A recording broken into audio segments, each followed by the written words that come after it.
The other day, an undergraduate cornered me in Harvard Yard and asked what all this was leading up to, all these musico-linguistical meditations of the last 2 lectures. What am I getting at, she asked. Do I really believe in the analogies I suggest between transformational grammar and musical transformations? And I was very brave and stoutly responded, yes, I deeply believe in the analogies. And I found that this linguistic approach to poetry illuminates musical analysis and vice versa. And in fact, so have some linguists I've heard from, much to my pleasure. And as far as what I'm getting at is concerned, it's a broad, dispassionate look at the musical crisis of our own century, as dramatized by Charles Ives' Unanswered Question, and analogously, how poetry shares in that crisis. But my bright new friend was only warming up her inquisition. I follow your linguistics, she said, but you begin to lose me when you start crossing Chomsky with aesthetics. How does transformational grammar lead to the beauty of ambiguity, as you put it? She was being a little bitchy. And to increased aesthetic response. Aren't you being a bit ambiguous yourself? I was suddenly not so facile in my response and found myself defensively trying to recall my original enthusiasms and impulses when I first conceived these lectures. I reminisced phonology, syntax, semantics, meaning. Meaning. Okay, I began, to her distress, by spewing out, as well as I could remember it, an analysis of a classical Chomsky-type ambiguous sentence.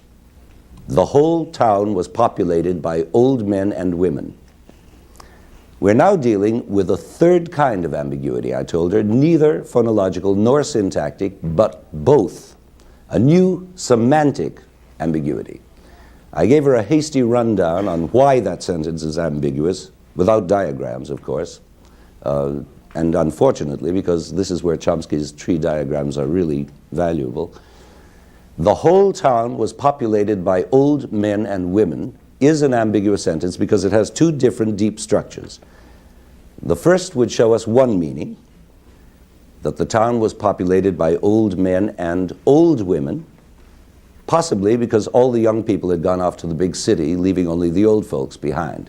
But there's a second meaning, arising from the other deep structure, and based on the idea, possibly, that all the young men had gone off to war, leaving behind old men and women of all ages. You see the difference? It's a whole other situation. Now, through our well-known processes of transformation, mainly deletions, those 2 deep structures have been combined and condensed into the one ambiguous phrase, old men and women. And that's a famous example, as you must know, of the figure of speech known as zeugma, meaning 2 nouns yoked to one adjective, as the nouns men and women are both yoked to the single adjective old. There's a fascinating and very helpful musical analogy to be made here, which I naturally couldn't demonstrate to my charming young inquisitor in Harvard Yard, stuck as we were in the middle of Harvard Yard, but I can demonstrate it for you. Think of this famous passage in Stravinsky's Petrushka.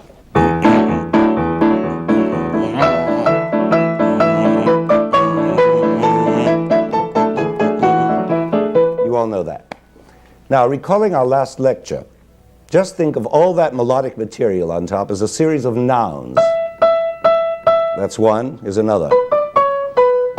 Is another. Another noun.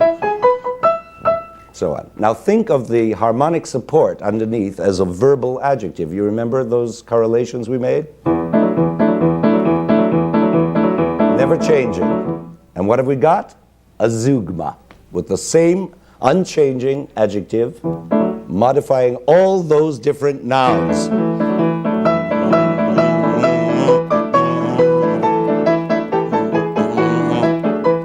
So on. But back in Harvard Yard, my blonde inquisitor was getting impatient. Zoogma schmoogma, she said. Get to the point. What has all this got to do with poetry? Patience, I said, I'm just coming to the point. The big leap. By reapplying the transformational rule of deletion to that sentence, or prose surface structure as it's called, the whole town was populated by old men and women, we can turn an already ambiguous sentence into an even more ambiguous one, a super surface structure. The whole town was old men and women. The whole town was old men and women. And that, for better or worse, is a line of poetry. The whole town was old men and women. A poetic statement. In fact, old men and women is all by itself a poetic phrase, resulting from the previous deletion of one old from the prosy phrase, old men and old women. And now we've also deleted populated by, making it even more poetic because more ambiguous. It's now supercharged with meanings and therefore poetry. Maybe, said my pretty inquisitor, maybe it's poetry, but can you prove it? No, I can't. I can't prove anything. I could possibly explain it, again by borrowing methodology from linguistics. A linguist would say, look, when you're confronted by a sentence like that one, the whole town was old men and women, which is syntactically correct, but semantically incorrect, since a town is a place and men and women are people, and a place can't be people. So where does the is come in? When you're confronted by a sentence like that, your mind automatically goes through a series of decision-making steps. First, it seeks some grammatical justification of that semantic conflict, and finding none, can then decide one of two things: to reject it as illogical, impermissible speech, or to find another level on which it may be acceptable, a poetic level. In other words, something in the mind intuits a metaphorical meaning and then can accept the semantic ambiguity on that level. Now, did that word metaphorical register with you? I hope so, because metaphor is our key to understanding. In fact, I just used a metaphor. I said metaphor is a key. In other words, I've made an equation between a figurative way of speaking, called a metaphor, and a small metal object called a key. I have said, in effect, this equals that, where this and that belong to two completely different and incompatible orders, exactly like the town and its inhabitants of old men and women. In other words, I've broken a semantic rule. But it's precisely this linguistic misdemeanor, breaking the rules, by which metaphor is achieved. Juliet is the sun, a famous classic example of this is that, equating two incompatible orders, one human and the other sidereal. Juliet is a human organism, the sun is a star. How do they get to be equal? How indeed, said my pretty new friend. Well, I replied, Chomsky would say that there are certain syntactic rules associated with lexical meanings. That is, we all possess a learned lexicon that has its own rules and classifications. Our mental dictionary in English, for instance, permits us to say such things as Trilling lectured on sincerity, which he did in the last Norton lecture, but forbids us to say sincerity lectured on Trilling. There are certain things we know about the lexical items sincerity and lecture on that prevent our saying that sincerity lectures on anything or anyone. Now, of course, Chomsky is not interested in, he may be interested, but he's not concerned with poetry. His inquiry is into normal human speech. And Juliet is the sun is abnormal human speech. It is, so to speak, illogical. But we can find the logic in it, the poetic logic, by using, ironically enough, Chomsky's own transformational principles. What if we were to construct a logical progression that would normalize Shakespeare's metaphor? We could say, there is a human being called Juliet. There is a star called the sun. The human being called Juliet is radiant. A star called the sun is radiant.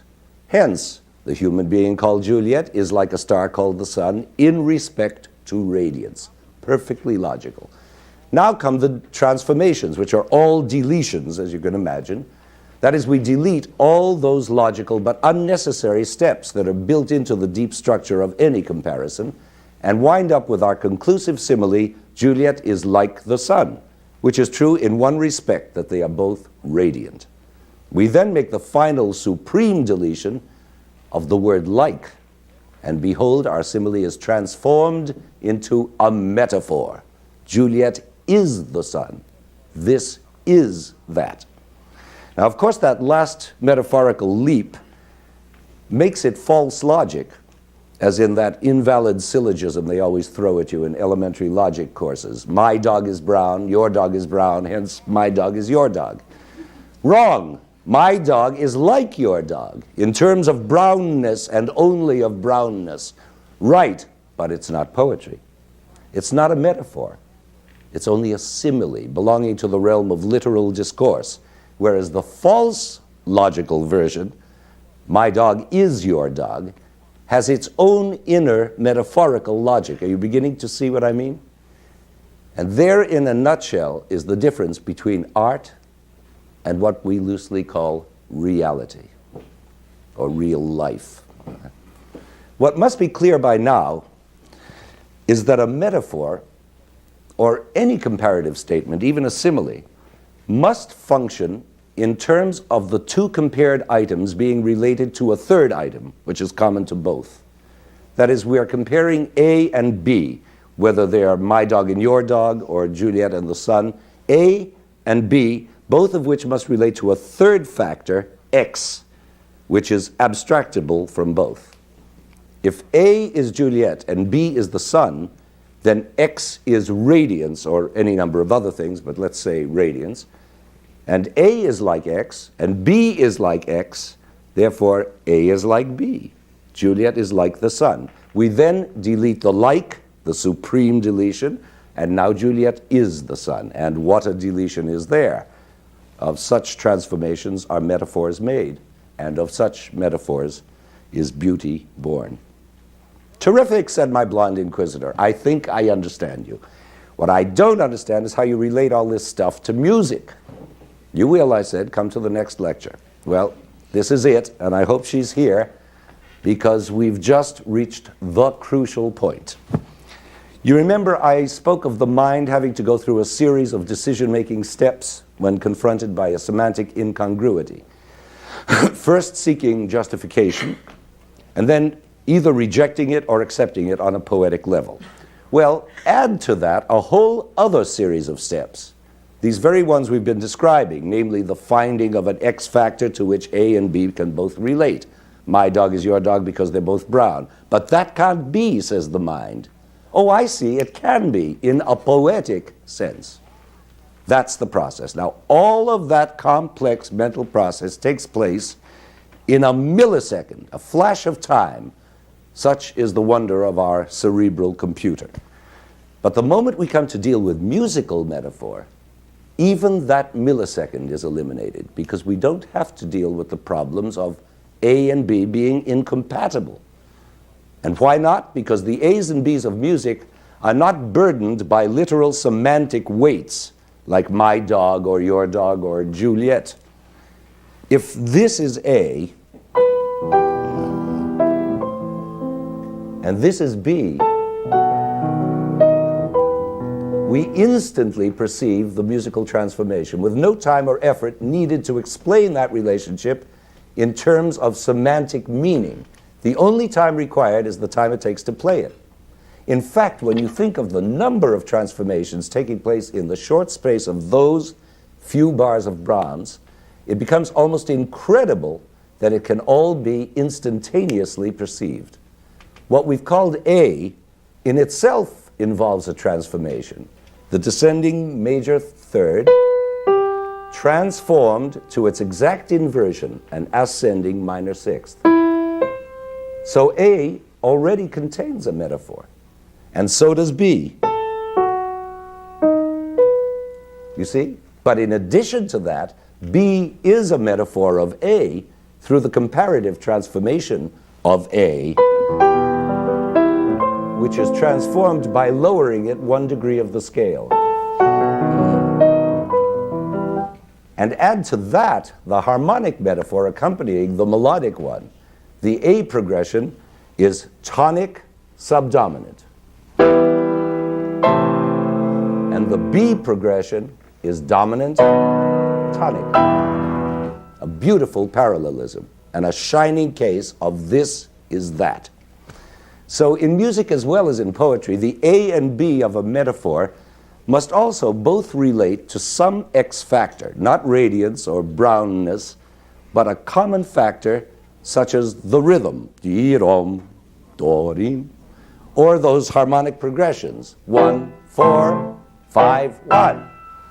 You see, there is still that triangular formation of A, B, and X to be reckoned with. And yet, with all this to be perceived, all these metaphors within metaphors, we still don't require even that 1 millisecond before perceiving it.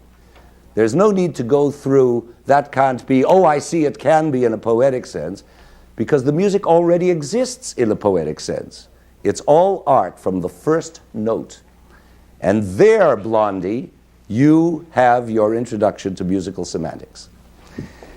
But what is musical semantics as related to, but opposed to, verbal semantics? All right, first let's look briefly at the verbal side. I think most linguists will agree that semantics, which is the study of pure meaning, has always been the weakest of the 3 linguistic departments because it's the least studied. And that's because it's the hardest to render in truly scientific fashion. As a result, linguists have usually left semantic considerations to other disciplines like philology, etymology, lexicography, aesthetics, or literary criticism. And this fact has spawned some of the sharpest criticisms of Chomsky, mostly by his own disciples, the Young Turks, and many of whom are now busily engaged in an effort to evolve a theory of semantic structures which can be as scientifically sound as the syntactic one. In fact, Chomsky himself is said to be working in this area, trying to head off the Young Turks at the pass. But it's not easy, especially for us old Turks. You recall our experiment in monogenesis from the first lecture? How we prolonged the ictus of the proto-syllable ma and heightened it into a musical tone? Ma. Well, that was a fairly pure scientific attempt, but not so pure that we could for 1 second ignore the semantic resonance of motherhood in that 1 syllable ma. Nor could we avoid amorous inferences in the syntactic entanglements of Jack and Jill during our last lecture, no more than Chomsky himself can avoid them when he speaks of Harry and John and golf and persuasion. It's a semantic trap that no linguist can totally avoid. And in the same way, as we've been discussing the musical equivalents of these linguistic areas, we too have been semantically entrapped. Willy-nilly, we've been dealing with semantics all along. In the first lecture on phonology, we dealt with the ordering of phonemic elements out of the harmonic series so as to produce meaningful tonal relationships. Meaningful. And in the second lecture on syntax, we were dealing with the ordering of those tonal relationships so as to produce meaningful structures. So that now when we come to consider musical semantics in general, what meanings are there left to deal with? Well, obviously, the musical meanings that result from the combination of both, of what we might call phonosemantics plus morphosemantics, meanings derived by the various transformational procedures with which we've been playing. Playing, that's the word that leapt out, and precisely the word I want to use. It sounds frivolous, I know, but it is, on the contrary, essentially related to our semantic thinking. Play is the very stuff and activity of music. We play music on our instruments just as the composer plays with notes in the act of inventing it. He juggles sound formations. He toys with dynamics. He glides and skips and somersaults through rhythms and colors. In short, he indulges in what Stravinsky called le jeu de notes, the game of notes, a striking concept of what music is. And why not? All music, even the most serious, thrives on its puns and anagrams. Where would Richard Strauss be without his musical puns? Or Bach and Beethoven without their musical anagrams? One can almost think of a whole given piece of music as a continuing game of anagrams in which there are, as it were, 12 letters, 1, 2, 3, 4, 5, 6, 7, 8, 9, 10, 11, 12, which can be juggled and rejuggled. And the constant rearrangement and transformation of these letters is made particularly rich by the combined possibilities of horizontal and vertical structures, melodic, harmonic, and contrapuntal anagrams, which of course language cannot do, even with its 26 letters. And music is further enriched by the extension of these possibilities to near infinity through the extraordinary variety of high and low registers and durations, dynamics, meters, rhythms, tempi, colorations. It's as if all music were one super game of sonic anagrams. But does this Stravinskian game concept of music really cover the subject? A game may serve a number of purposes: to release energy, to exercise the mind or body, to while away the time. A game may also have more affective functions: to compete, to show off, or to establish a shared intimacy with the opponent. Now, all these may well be functions of music too, and frequently are. But nobody's going to assert that music stops there. There's got to be more to it than those merely pleasurable functions, even if they do go so far as to constitute a refreshment of the spirit. Music does more than that, says more, means more. Means, there's the problem. Means what? Sad, glad, moonlight sonata, revolutionary etude, bi-units of information, significational sensory effects, cybernetic feedback. What do you mean? Well, the very first young people's program I ever gave on television about 15 years ago was entitled, "What Does Music Mean?" And here I am still asking that question, and my answers haven't changed very much, but I think I can now present a more mature formulation of them, particularly since I have a more mature audience to tell it to. As concisely as possible, this is it. Music has intrinsic meanings of its own, which are not to be confused with specific feelings or moods, and certainly not with pictorial impressions or stories. These intrinsic meanings are generated by a constant stream of metaphors, which are all forms of poetic transformations. And this is our thesis. I believe that this thesis can be demonstrated, and in fact has already been partly demonstrated, even if not scientifically proved. And the reason for that is probably the very unscientific word metaphor, which I've already been using in a most metaphorical way, and will no doubt continue so to do. But I should clarify this broad use of the term, at least to the extent that we can distinguish one use from another. There are three specific ways in which I want to use the term metaphor. First, those intrinsic musical metaphors I've already mentioned, metaphors of a purely musical order, operating rather like those puns and anagram games we were speaking of. All these metaphors derive from transformations of musical material, those very Chomskyan transformations we investigated last week. By transforming any musical material from one state to another, as I showed earlier with the Brahms, we automatically arrive at the test equation of any metaphor, namely, this is that. Juliet is the sun. Secondly, we must define extrinsic metaphors, by which musical meanings are related to non-musical meanings.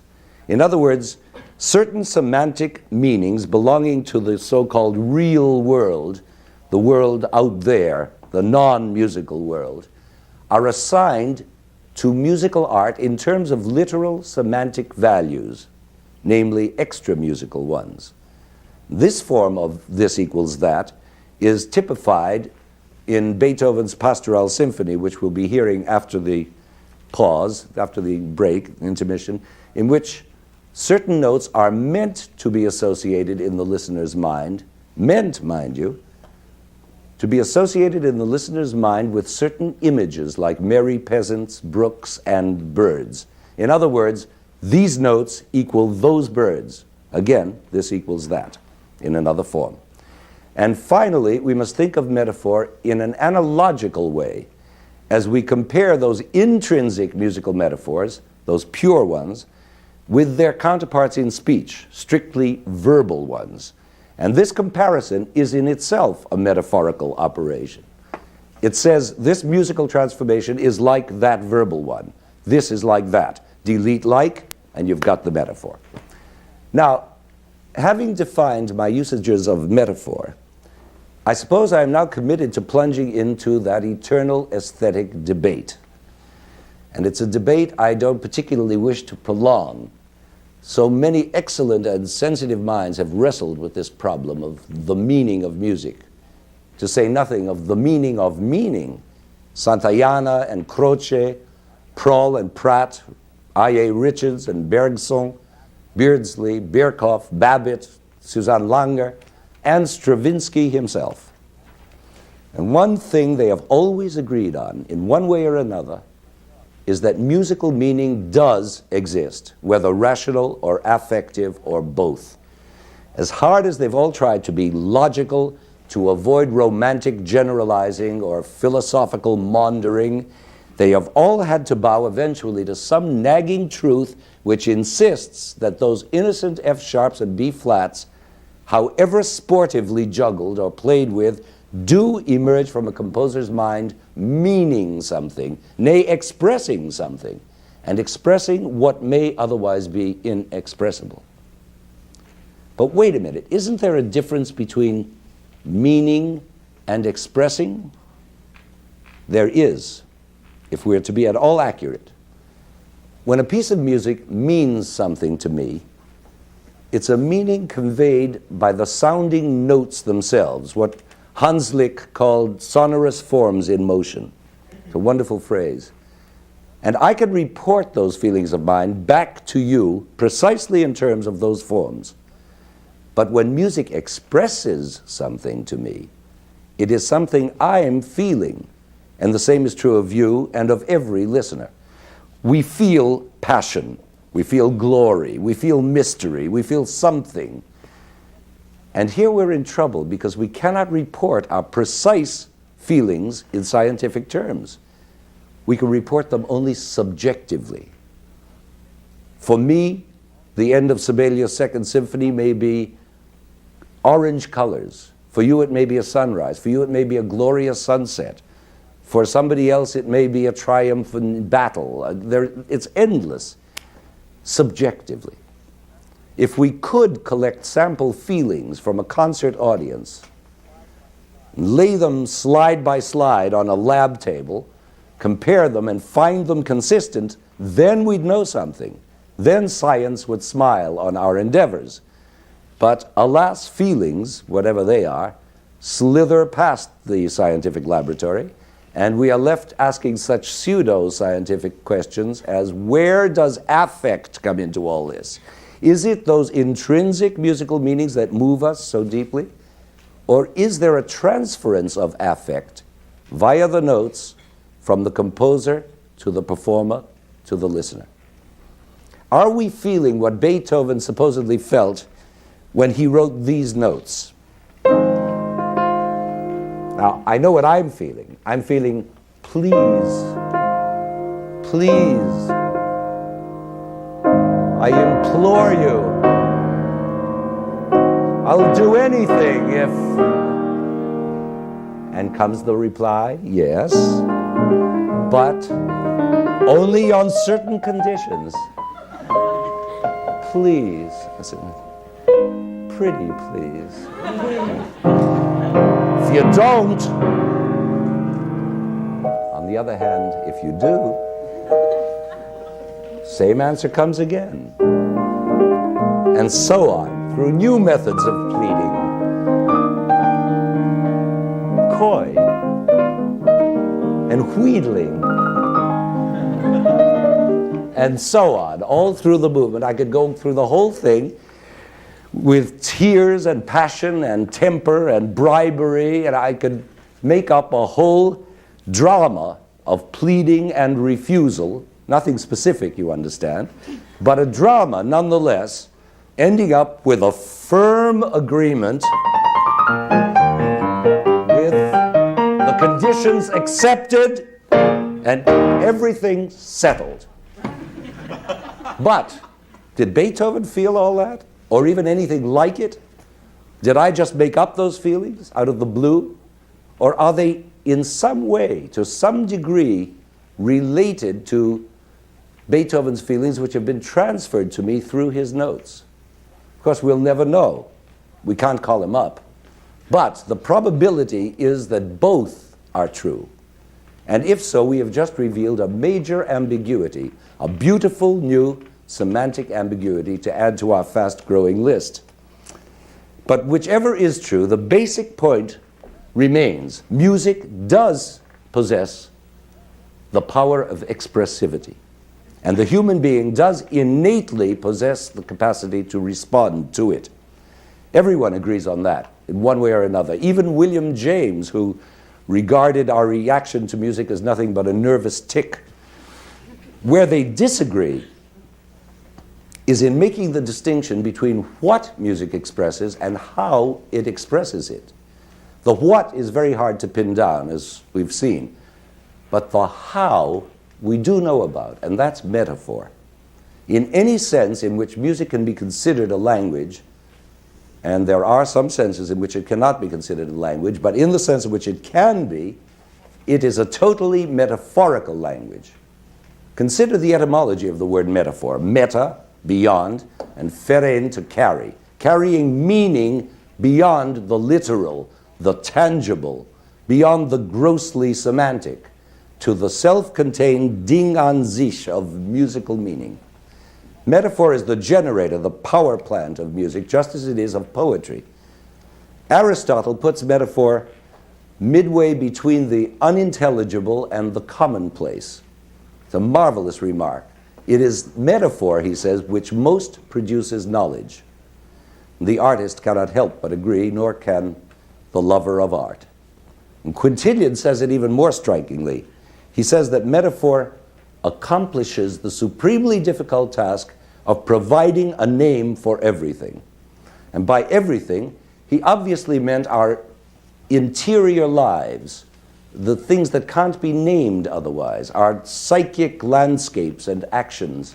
And it is thus that poetry and music, but especially music, through its specific and far-reaching metaphorical powers, can and does name the unnameable and communicate the unknowable.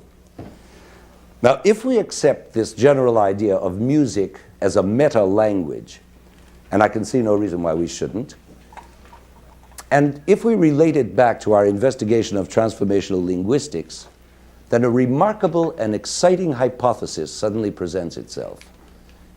Is it not conceivable that there exists an innate universal grammar of musical metaphor? Think of it. Just let your minds reprise what has led up to this point.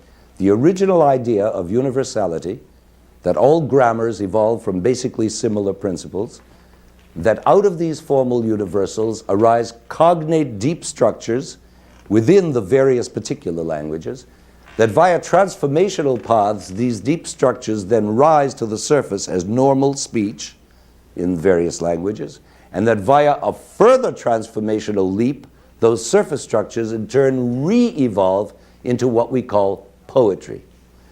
Now, given this chain of ideas, hasn't everything we've been saying for 3 weeks led us inexorably to the hypothesis that all transformational processes ultimately yield metaphoric results? That is, if you recall our parallel ladder charts from the syntax lecture, these processes can produce such results in language, but must produce them in music. In other words, don't all metaphors, verbal or musical, derive from transformational processes? I suggest that the answer is an overwhelming yes. In our last lecture, We saw how some of these transformational processes might operate analogously in Shakespeare and Mozart. Remember? It was a sort of game. That's really what we musicians do best, play games. And I now propose to continue playing that game in a more detailed way, to find musical equivalents for smaller, more specific metaphorical operations in language, namely simple figures of speech, such as antithesis, alliteration, and so on. And here my pretty young inquisitor might well interrupt again and say, how can you include simple figures of speech in the category of metaphor? Aren't they simply rhetorical devices, stylistic embellishments of language? Well, yes, they are. But they are also metaphors in miniature, to the extent that in every case they present A's and B's which are equated with each other through a common relationship with a third factor, X. Only the X factor, in the case of figures of speech, is non-semantic. It's not radiance or brownness, but rather an abstract principle of design. And therefore it's a true X factor, a symbol in the algebraic sense of X. For example, what is the X factor in the case of antithesis? Like this one from the Mikado. See how the fates their gifts allot. You know that one? A is happy, B is not. A opposed to B. Now what is the X factor? The principle of contrast, the design of oppositions. Here's A, here's B, here's the principle of the design. There's the triangle. Now we all recognize antithesis when we read a biblical psalm. For instance, the dead praise not the Lord, neither any that go down into silence, but we will bless the Lord from this time forth and forever. Antithesis, A versus B, they versus we. But in these lines we recognize much more than a figure of speech, because through that figure of speech we perceive a whole poetic meaning. Why set up the dead at all in opposition to us, the living? Isn't it enough to say we will bless the Lord? It's a perfectly good psalm idea. No, it's not enough, not for making this particular poetic statement. These verses are a microcosm, a poetic essence of the entire psalm, which is all established on antithesis, beginning, not unto us, O Lord, not unto us, but to thy name give glory. And continuing that antithetical design by setting up the polar extremes of idols, which are of silver and gold, eyes have they, but they see not, and so on. And on the other hand, but our God is in the heavens, which in turn leads to further antitheses until we are finally ready to understand those last lines, distinguishing between the dead who praise not and us who do. We now perceive through that continuing antithesis that by the dead, the psalmist is speaking metaphorically of the idolatrous nations who worship the work of their own hands. Now that's an example of how a simple figure of speech can be extended to permeate and qualify a whole poetic structure. Now can this happen also in music? It can, and it does. There are millions of examples. I'll pounce on one at random. Mozart's great C minor piano sonata, which presents itself at the very outset in a striking antithesis.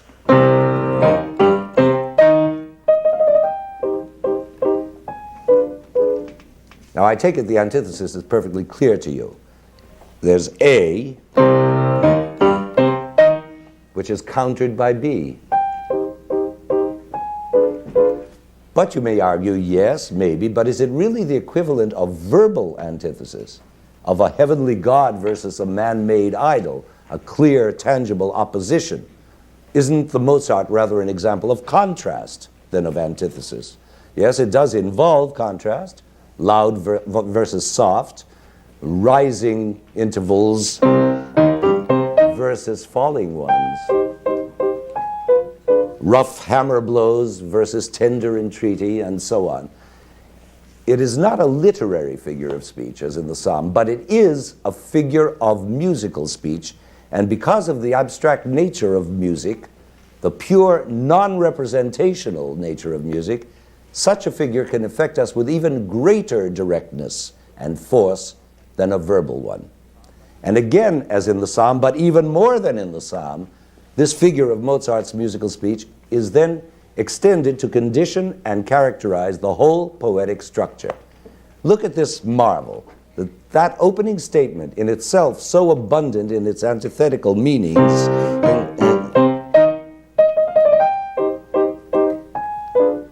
is immediately answered by a counter statement.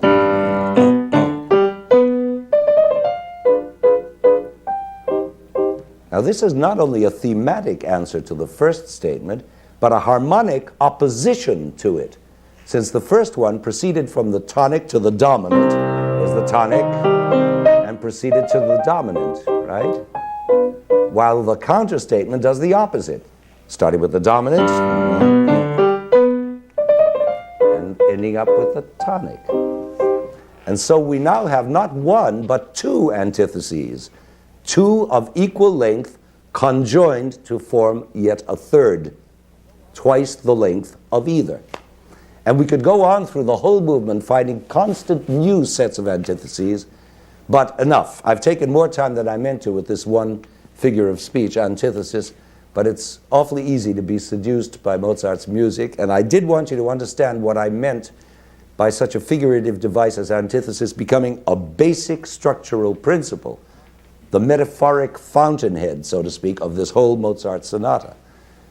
But antithesis itself is founded on an even more basic structural principle, that of repetition. Where would those biblical or Mozartian antitheses be without the previous assumption of repetition, which can then be varied by applying to it the principle of opposition?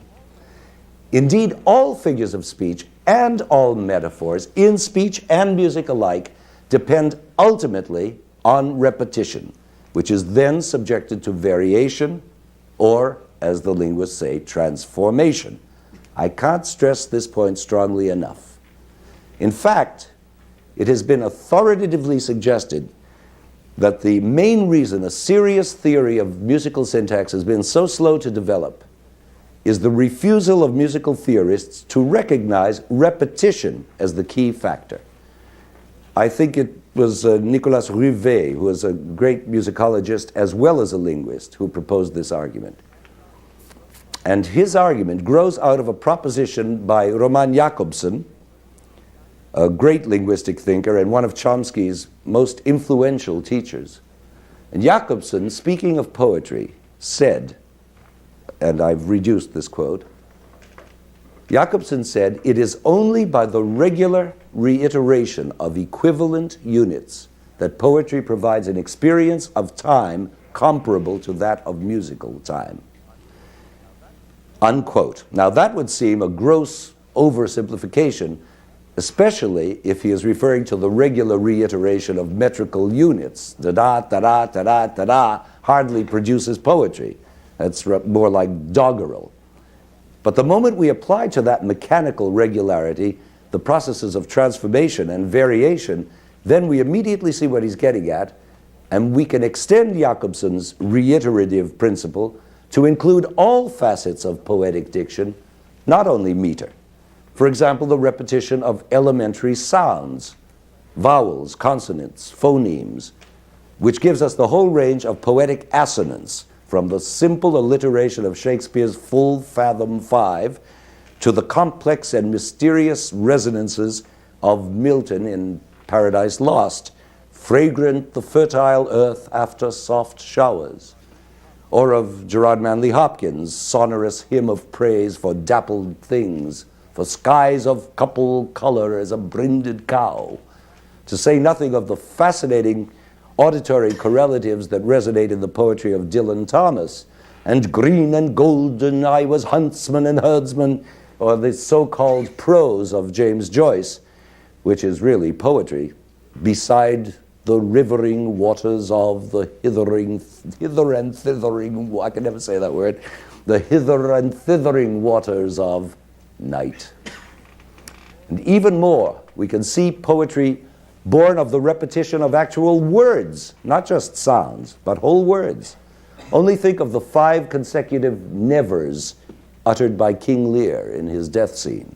never, never, never, never, ever. We can expand the idea further to include the repetition of whole images, as in T.S. Eliot's quartets, or even the repetition of whole lines, a device so commonly found in the Bible, or in poetic drama, Brutus is an honorable man, over and over again. Not to mention Gertrude Stein, who made a whole career out of repetition. But the point must be clear by now that it is repetition, modified in one way or another, that gives poetry its musical qualities, because repetition is so essential to music itself. And that's true of all metaphorical phenomena down to the last little figure of speech. Take alliteration, perhaps the simplest of all. Shelley writes, "Wild west wind." All right, back to our game. Where is such alliteration to be found in music? What is the equivalent of wild west wind? We find it everywhere in Beethoven's Eighth,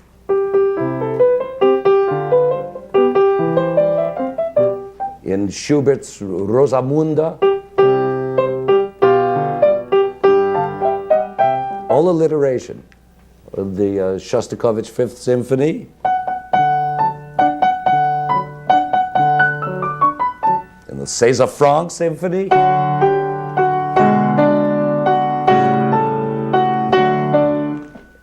and even in William Tell. But that's all too easy. The game becomes really pro when we move from identical initial notes to identical initial groups of notes. And here the term alliteration is not enough. It becomes the far grander term anaphora, which in rhetorical circles names the device of beginning lines or stanzas with identical words or phrases, such as Tennyson's famous sequence, "Ring out wild bells to the wild sky, ring out the old, ring in the new, or ring out the grief that saps the mind," so on. Or one can find anaphora in almost any religious litany, such as the Beatitudes, as well as almost anywhere in Isaiah. "Woe unto them that draw iniquity with cords of vanity. Woe unto them that call evil good and good evil. Woe unto them." And lo, we find anaphora in Mahler's Fifth Symphony.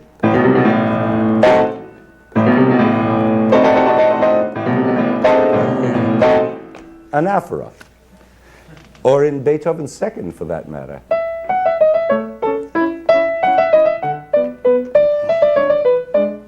But basta anaphora. On to another. What do you suppose is the rhetorical figure operating in this most unrhetorical Schubert melody?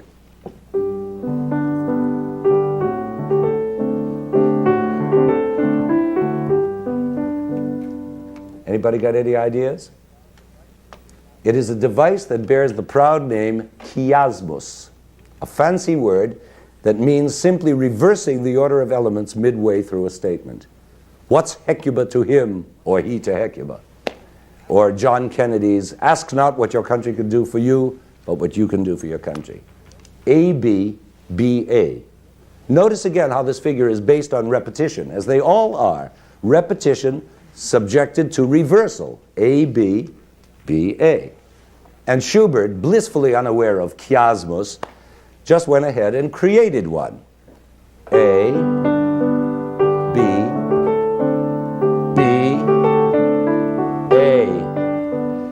Now that's so obviously dependent on repetition, it barely needs mentioning. What's important is the variation of those A's and B's, which has transformed them into a musical metaphor.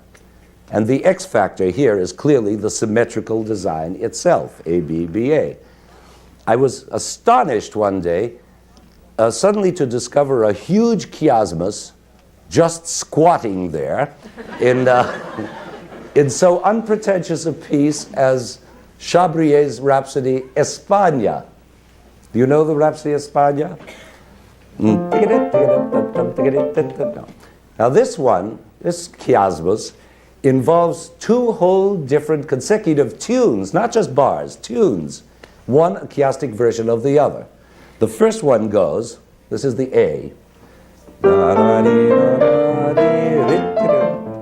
B. Then they're both repeated. Here's A again, B. And then the chiasmus breaks open. B, A, B, B, A, and so on. A perfect reversal.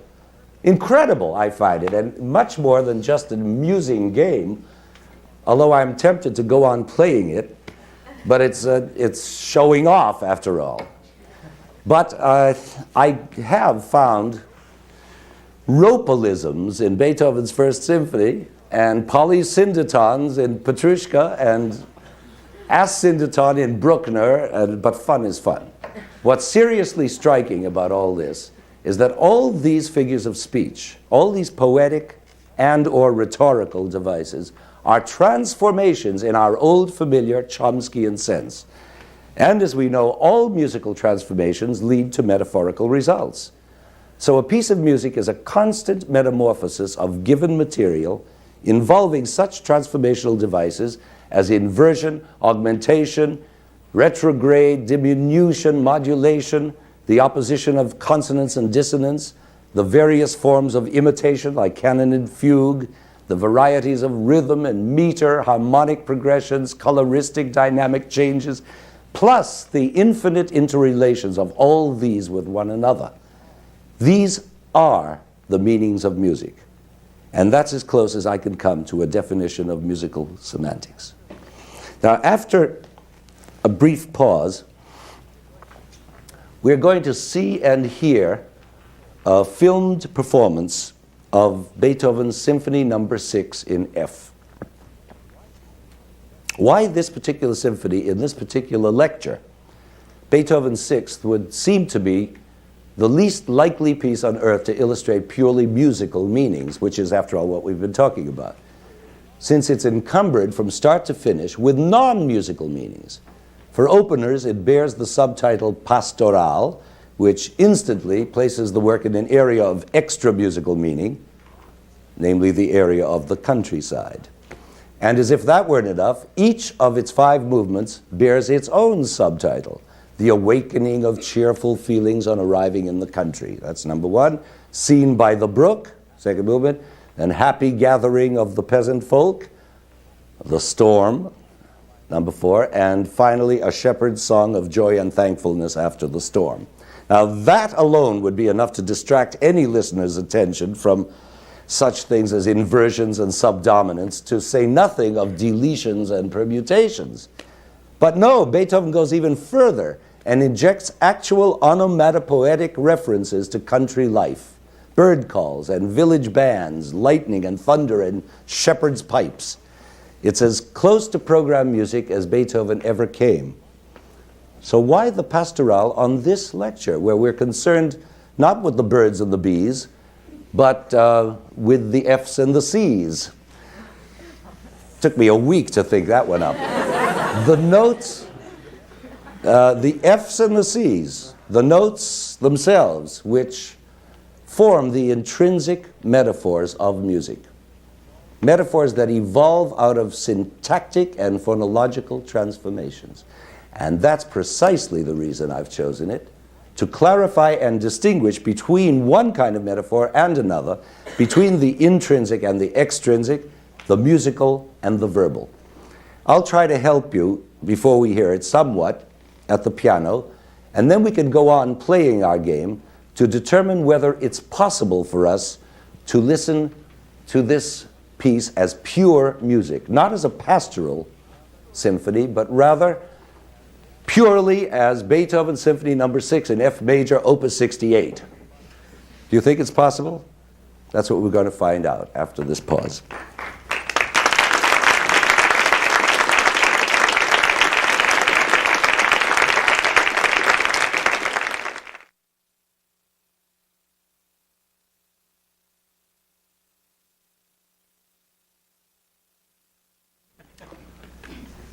Where were we? Oh yes, we had just come face to face with a most intriguing question. Is it possible to hear Beethoven's Pastoral Symphony as pure music, divorced from all its extrinsic non-musical metaphors? Well, it should be possible, since Beethoven himself said that all those subtitles and cuckoo calls and thunderclaps were to be taken only as suggestion, not as tone painting, to use his own words, but as Empfindungen, feelings, and therefore not too literally. But still, those extra musical references are there. Beethoven put them there with his own hand. He wrote them into the score. It's not easy to ignore them. And what they do, actually, is to form a kind of visual curtain of non-musical ideas, a semi-transparent curtain, so to speak, that interposes itself between the listener and the music per se. And what I propose to do is to change the lighting on that curtain, using a light strong enough to render it wholly transparent, to turn it into a scrim, as they say in the theater, through which we can look directly into the music in all its intrinsic meanings, cleanly, freed from the bondage of so-called music appreciation, or of flowery program notes, or of those Disney nymphs and centaurs which have somehow also gotten painted onto our scrim. Away with all that. I am presenting you with a challenge to rid your minds of all non-musical notions, all birds and brooks and rustic pleasures, and to concentrate only on the music in all its own metaphorical pleasures. I want you to hear it as if for the first time. Let's begin at the beginning. Here are the first 4 bars. Now those 4 bars are the material out of which this whole first movement is going to grow. And it's not just the main material, but the only material. Every bar and phrase to come, and I mean everyone without exception, will be some kind of transformation, some metaphorical rendering of the elements present in those 4 little bars. Now, what are those elements? Well, on the face of it, they seem to be a blithe little tune in F major, ending on the dominant with a pause, or as we say, a fermata. But is that really all? Not at all. Just look at the bass line, which you'd hardly notice as a line, but it is. The tonic F to the dominant C. And this F, C, or Fa, Do, turns out to be the real motto of the whole movement, and by extension, the whole symphony. It's as much the motto of the 6th symphony as that is the motto of the 5th. And it will keep reappearing over and over in the bass and up on top, or hidden in between, or transposed, or transformed, or speeded up, or whatever. But a constant running metaphor throughout, like the figure in the carpet in Henry James' great story. The whole piece is like an essay on the subject of Fa, Do. And I'm sure you'll hear that very clearly when the symphony's played. But what of the more obvious melodic material, the tune on the top? Now, what Beethoven does with that, in true Beethoven style, is immediately to develop it, to vary it, to transform it.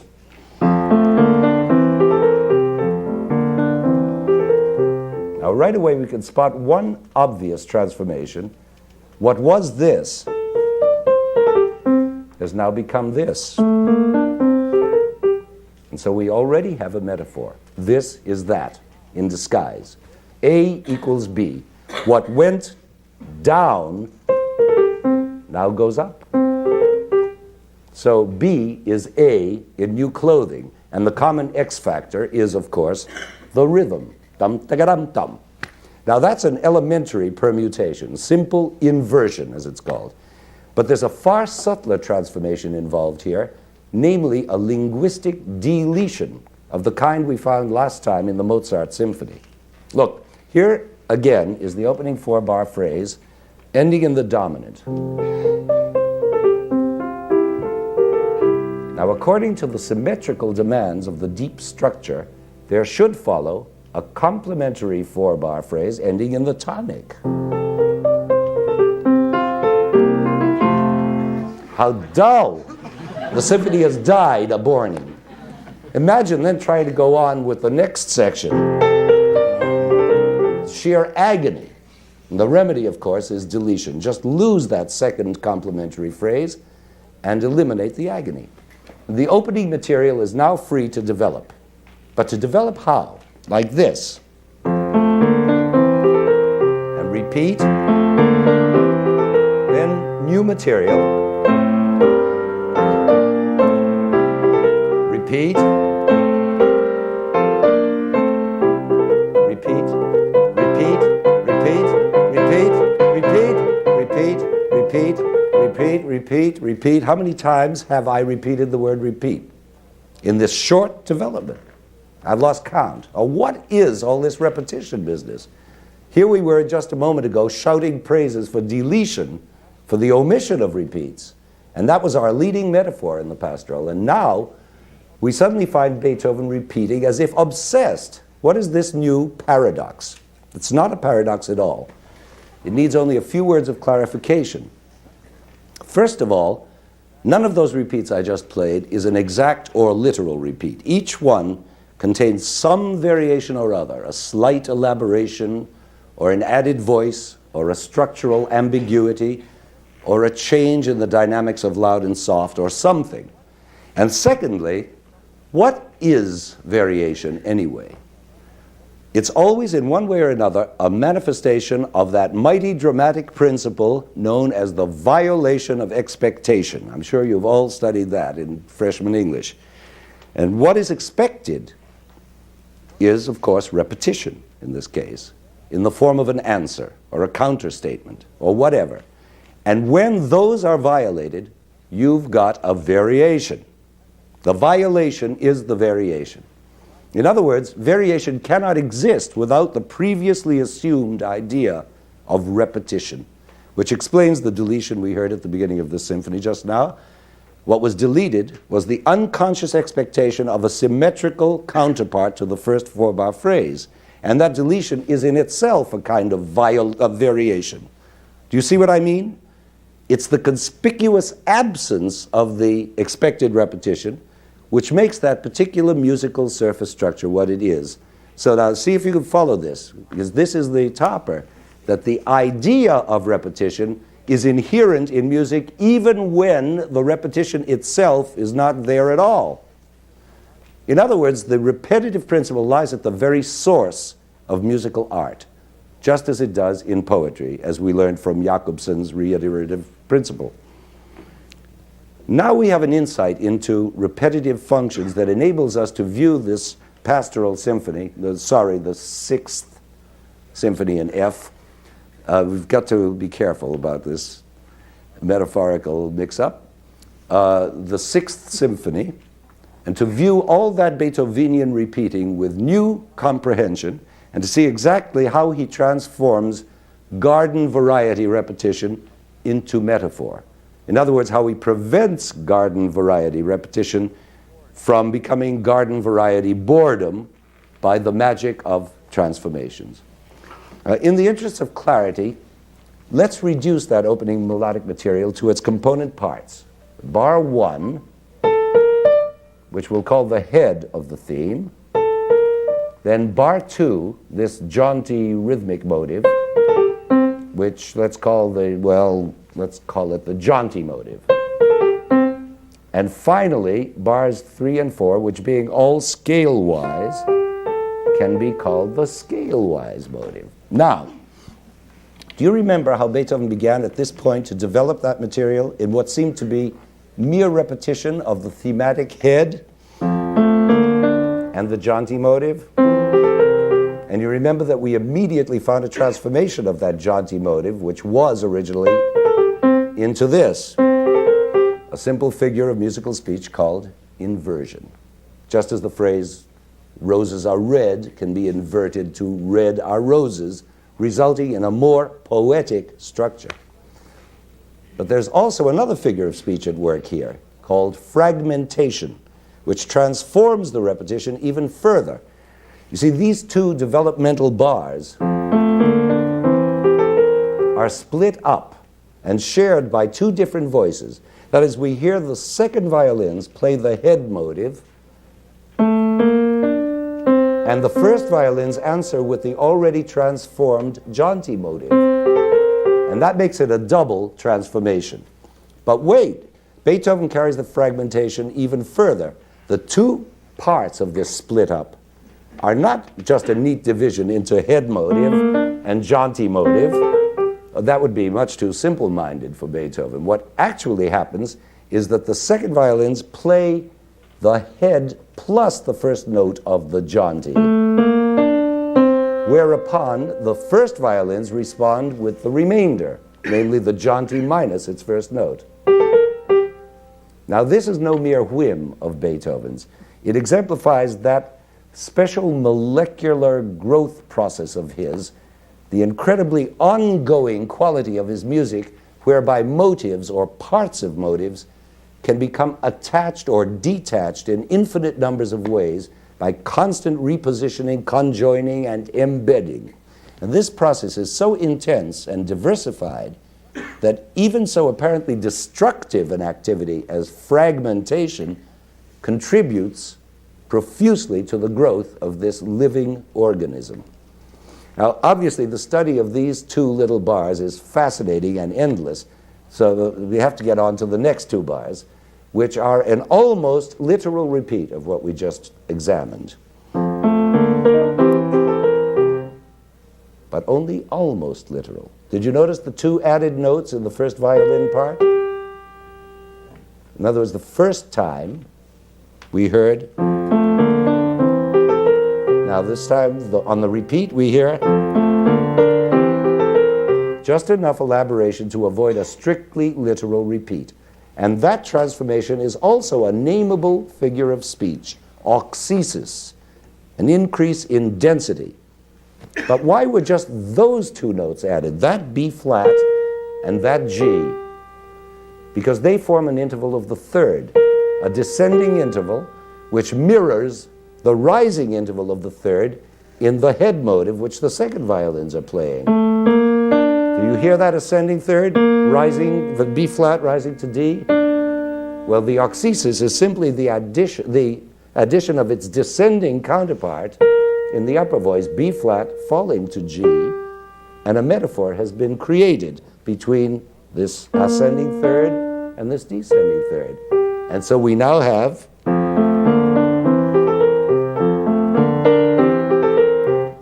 do you see it? You hear it? Okay, inversion, fragmentation, auxesis.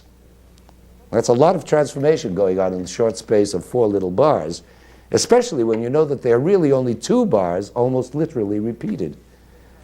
But the big news is that we still haven't uncovered the most striking and beautiful metaphor of all in these same four bars, and that's to be found in the viola part. Did you know that under all that figurative motion in the violins, the violas are playing this tune? Had you heard that? Probably not, unless you're an experienced listener. Such inner voices are the hardest to perceive, sandwiched in as they are between the sky above and the mud below. But now that you have perceived it, and a fine little line it is. Good tune. Now, are you going to ask, what's it doing there? Where it came from? Or do you sense something inherently relevant about it, a familiar resonance, a family resemblance? If you do, then you have perceived the metaphor, whether you can explain it or not. But that's not your job, it's my job. So I'll explain it. Okay. This metaphor arises out of three different and simultaneous transformations: inversion, retrograde, and augmentation. Sorry about those long official words. They're really very simple to understand. Inversion we already know about. And in this case, what is being inverted is that very moment of fragmentary conjoining we just saw when the head motive latches on to the first note of the jaunty motive, right? You can see and hear those intervals of the ascending third followed by the descending second, all conjoined together. Now our metaphorical viola line simply inverts these intervals to a descending third followed by an ascending second. And this metaphor is further enhanced by the fact that its intervals, a third followed by a second, are the direct reversal of the head motive itself, whose intervals are a second followed by a third. Hence the term retrograde, or going backwards.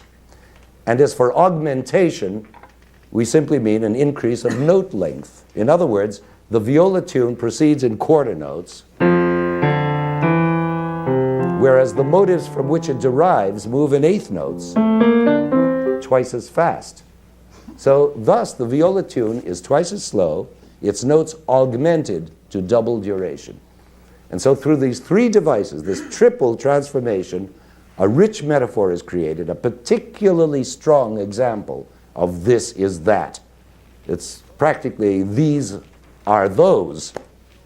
If you think of the viola line as the this, and the violin music on top of it as the that, you can then hear them together and the whole complex metaphorical structure will come clear.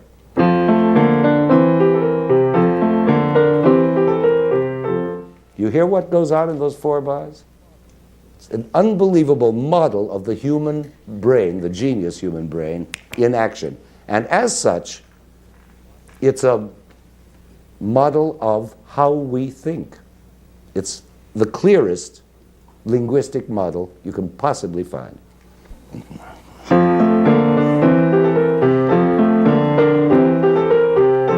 You see, that's the unique miracle of music, that it enables us to perceive this and that simultaneously, which no other art can do. And there can be no stronger or richer presentation of metaphor. But in the ensuing four bars, we discover a new musical wonder, a metaphor of a metaphor. Now, this new material is not new material at all, but again, a transformation by inversion of that same viola line we were just listening to, which, as you know, went... Beethoven just turns those three notes upside down, and lo, there is his new material. It's miraculous. And of course, therein lies the secret of the inevitability one always feels in Beethoven's music. It's a constant metaphorical growth, self-generating, always on its own track. But now those four bars are subjected to a repetition, and again Beethoven avoids literalness by two transformative devices. First, there is a dynamic transformation. That is, these four bars are first stated piano, crescendo to forte, right? But they are restated forte with a sudden drop to piano in the third bar.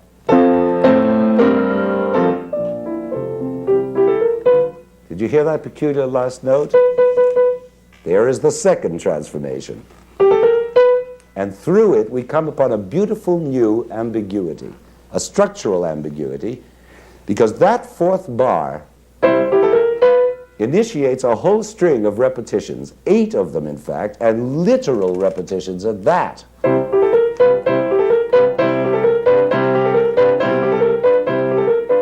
But are they literal?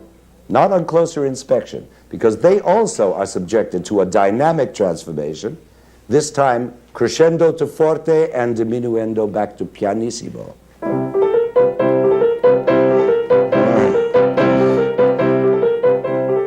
Which creates the metaphor of approaching and receding.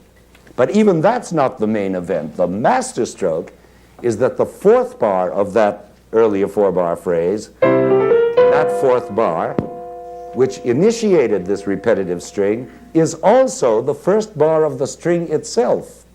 And we know this to be so because Beethoven marks the beginning of his crescendo on that very bar. Now, what does this mean? It means clearly that the four-bar phrase was really a three-bar phrase. 2, 3. And that the 8-bar repetitive string is really a 9-bar string. 1, 2,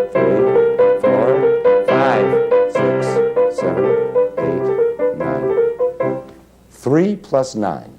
But we know this only in hindsight, after we've already heard it, right? Because what we first heard, or thought we heard, was 4 bars followed by 8. 1, 2, 3, 4. 1, 2, 3, 4, 5, 6, 7, 8. Then which is true? 3 plus 9 or 4 plus 8? And the answer is both are true. And the tension that results from that contradiction is what makes this ambiguity so beautiful and exciting. It's exactly the same contradiction producing ambiguity that you find in architecture and in painting and in the dance and in any of the arts when they are really great. That is usually what's going on. That's what grabs you. And then, as if 9 repetitions weren't enough, Beethoven pretends to go on repeating, only he drops out the accompaniment, another transformation, and then raises each repetition by 1 degree of the scale, yet another transformation, returning us in blissful satisfaction to our opening theme. Well, that's the beginning of the Pastoral Symphony, only the beginning, mind you, of only one movement. We've been analyzing approximately 30 seconds of music that continues for over 30 minutes. And even so, this has been a very limited analysis, showing only one aspect of the music, how a metaphorical language is created by transformations, which are varied repetitions. But this one aspect is probably the most fundamental and rewarding one in all musical analysis. Consider, for instance, the practice of sequence, which is another form of varied repetition. A sequence is simply a series of repetitions. I'm sure you all know what a sequence is, but I have to explain it anyway. It's simply a sequence, a series of repetitions of the same phrase on different degrees of the scale. Now, here's a very famous one from the development section of this symphony.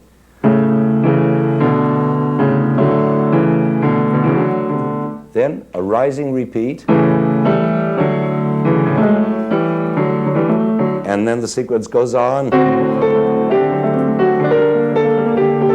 What's this new wrinkle? We've hit the minor mode,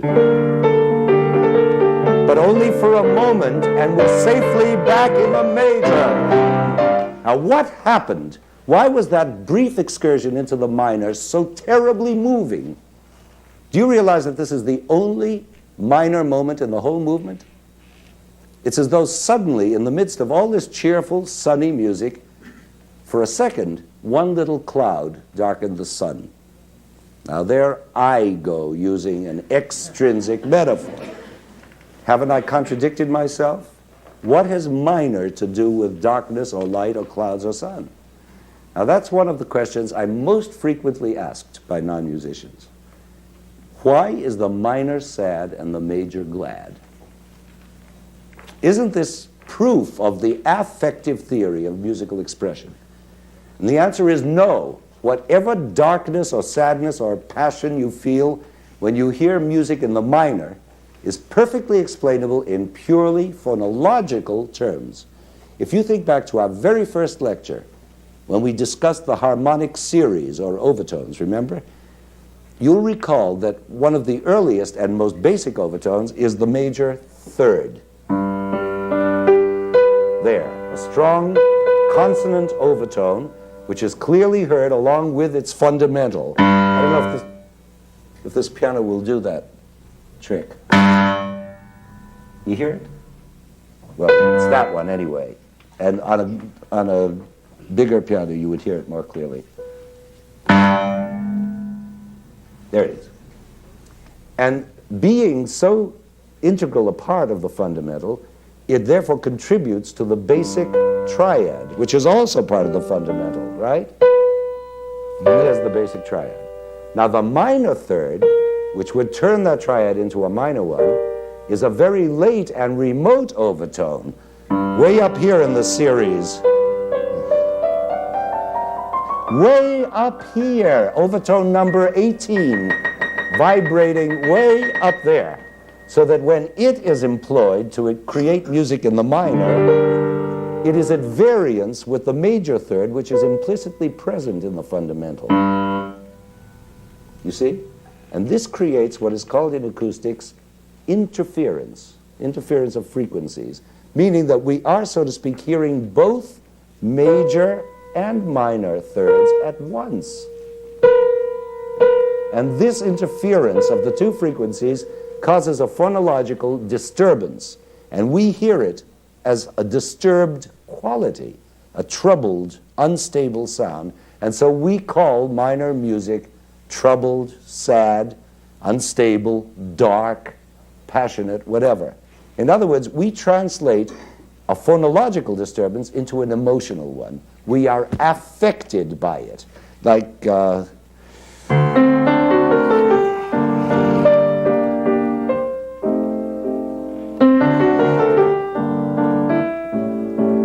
whatever subjective feelings we're going to report about that, they're going to be somewhere in the area of passion, dark, yearning, not satisfied, whatever it is. The very opposite of, right? Which is as major as it can be.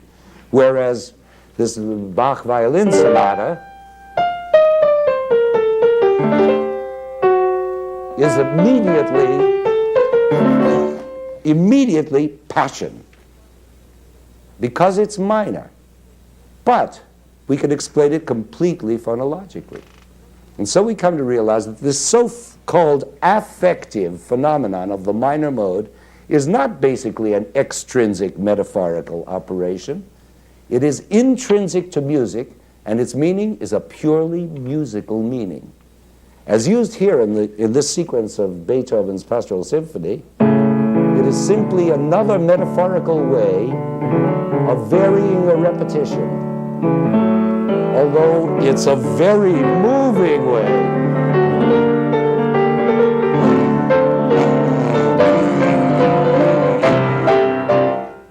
We are moved, but it is but the meaning of it. You remember the distinction I made earlier between meaning and expression? The meaning of it is intrinsically musical. But what are we to say of the long strings of unvaried repetitions that inhabit this same development section? Like this one.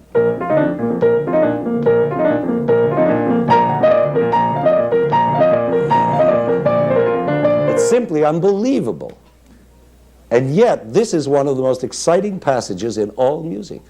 How can it be so exciting if there's so much literal repetition? Why is there so much repetition in the symphony anyway?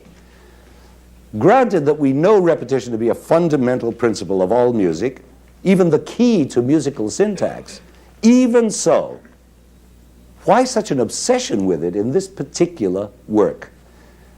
Well, it could be suggested that this compulsive repeating on Beethoven's part is related to the programmatic nature of this pastoral piece, or the programmatic meaning, if you wish. After all, it's a nature piece, and the profuse repetition could be a metaphor for the profuse repetitiveness of nature herself, the infinite reduplication of species, of jonquils and daisies and sparrows and poplars and mosquitoes, to say nothing of the regular movements of sun, stars, and moon. But this is not the kind of metaphor we're seeking at all, is it? Because it's, again, extrinsic, it's extra musical, and we're after purely musical semantics. Then what is the musical metaphor to be discovered in that famous long passage of literal repeats? How do we account for that being exciting? Well, in a nutshell, it's to be found in the large design that is formed out of these bar-to-bar repeats, bar-by-bar repeats. We've been dealing so far with small patterns, you understand, 2-bar and 4-bar phrases, or maybe 8 and 9-bar phrases. But what we now see is a pattern of 92 bars, all to be comprehended together as one immense metaphorical design. 24 plus 22, which makes 46, and again 24 plus 22, another 46, which already reveals a large inner repetition. Now don't panic, we're not going to slog through all those 92 bars, But we can look briefly at the design of the first 24. What are they, and what is their metaphorical meaning? Not jonquils and daisies, but notes and rhythms. Okay, we know where these notes come from. Our well-known jaunty motive, right? Now transformed and transposed to B flat. Played 4 times by the first violins. Now this is then literally repeated by the second violins, doubled by a woodwind an octave higher. That makes 8 bars, right? Now that 8-bar segment is itself repeated and then re-repeated with slight transformations we won't discuss right now, but always with the same alternation of first violins as against second violins plus the high woodwind. And it's played 3 times in all, 3 times 8, making 24 bars. Now that's one way of looking at this episode from an orchestral point of view. We perceive one of Beethoven's intentions via his instrumental texture and the alternating high and low registers. But now let's view the same 24 bars harmonically, and we find a very different story. 4 bars of B flat, as before, repeat as before in the second violins with the higher octave, that's 8, and then again the first violins, that's now 12 bars. And now a sudden switch of key to D major for 12 more bars. Now we're still following the same instrumental pattern, but in this new key of D, which is maintained for 2 more repeats. And finally, climax. Now this has been a totally different construction of those same 24 bars. It's 2 times 12. 12 bars in B flat and 12 bars in D. Not at all 3 times 8 as we saw at first. In other words, there are 2 different orders of articulation, 2 different substructures functioning simultaneously within this single span of 24 bars. One order articulates the orchestral texture 3 times 8. You recognize that? And the other one articulates what Walter Piston called the harmonic rhythm. And that's 2 times 12, B flat and D. And the simultaneous contradiction of the 2 creates one glorious ambiguity. This is that, or better in this case, this but that. And thus is born a great musical metaphor out of what seemed to be merely 24 stupefying repetitions. Now at this point, I think any further analysis would involve us in truly stupefying repetitions. It's time now to hear the music performed, not in bits by me at the piano, but in its entirety by the Boston Symphony. And I hope it's time for you to listen to this music purely as music, as a magnificent utterance in a metaphorical language, a language of creative transformations. I hope you're somewhat prepared for this and to renounce the whole pastoral paraphernalia, jonquils and daisies included. It's not easy, but it's possible.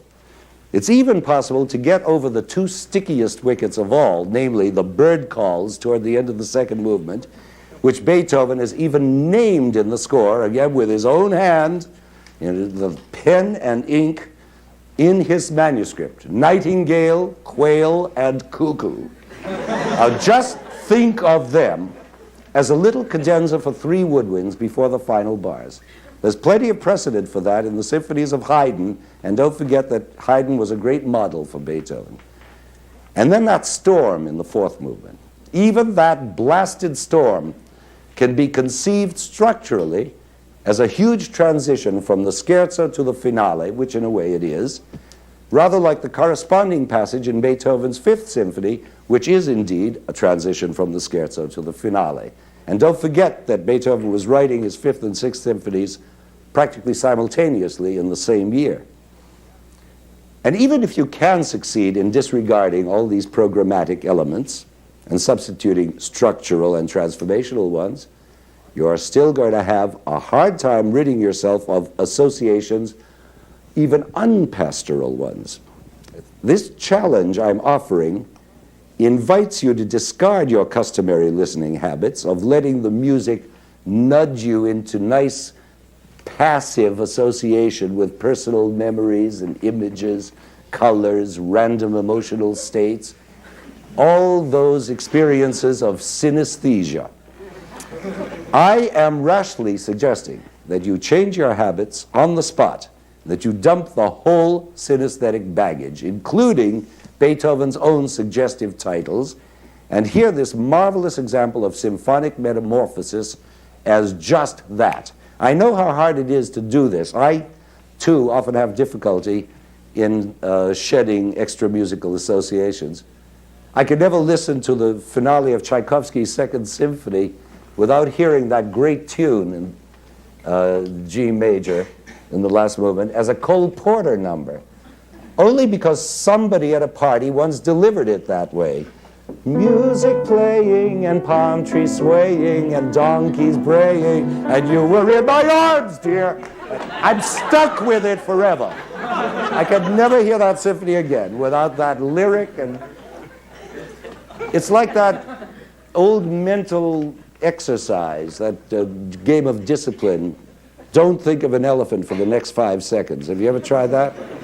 Try it. Try it. Don't think of an elephant. 1, 2, 3, 4, 5. How'd you do? Did you succeed? Well, maybe. Well, it's the same with listening to the Pastoral Symphony. It's a matter of not thinking of those elephants, which in this case are those birds and those storms and those shepherd's pipes and all the rest of it, and listen to the metaphors that I've been showing you. And some of you may resist, and some of you may even rebel. Some of you may say, but I like those centaurs and fawns of Walt Disney, and I want to think of them when I hear this music. But give it a chance. I hope you'll try. Because at the very least, it's splendid self-discipline, very good for the character. And at best, if you do succeed, you may be hearing a whole new piece by Beethoven. Good luck.